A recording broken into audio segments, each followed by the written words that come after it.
ভারতে তৈরি কিছু উল্লেখযোগ্য হিউম্যানয়েড রোবট আমরা দেরিতে শুরু করলেও ইনিশিয়াল ভেলোসিটি কম থাকলেও অ্যাক্সেলারেশন বেশ ভালো। মানবকে ধরা হয় ভারতের প্রথম 3D প্রিন্টেড হিউম্যানয়েড হিসেবে। এটি মূলত রিসার্চ আর এডুকেশনের জন্য ডিজাইন করা, হাঁটা, বসা, হালকা ব্যালেন্সিং আর কিছু এক্সপ্রেশন দেখাতে পারে।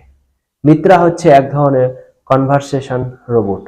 এটাকে আপনি অনেক কর্পোরেট ইভেন্ট ও হাসপাতাল লবিতে দেখবেন।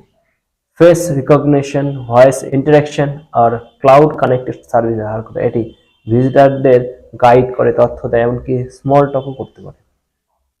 রোবোকপ পুলিশকে সহায়তা করার জন্য বানানো হয়েছে। সিকিউরিটি মনিটরিং, ডাটাবেস থেকে ইনফরমেশন ফেচ করা আর পাবলিক ইন্টারফেস হিসেবে কাজ করা এটা মূল ভূমিকা। শালু একেবারে আলাদা। এটি একটি মাল্টিলিঙ্গুয়াল এডুকেটর হিউম্যানয়েড। একাধিক ভারতীয় ও বিদেশি ভাষায় কথা বলতে ও পড়াতে পারে।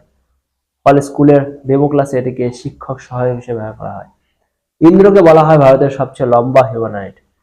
বেশিরভাগ অংশই দেশীয় কম্পোনেন্ট দিয়ে বানানো, ডাই স্পিরিট আর ইনোভেশনের এক দারুণ উদাহরণ।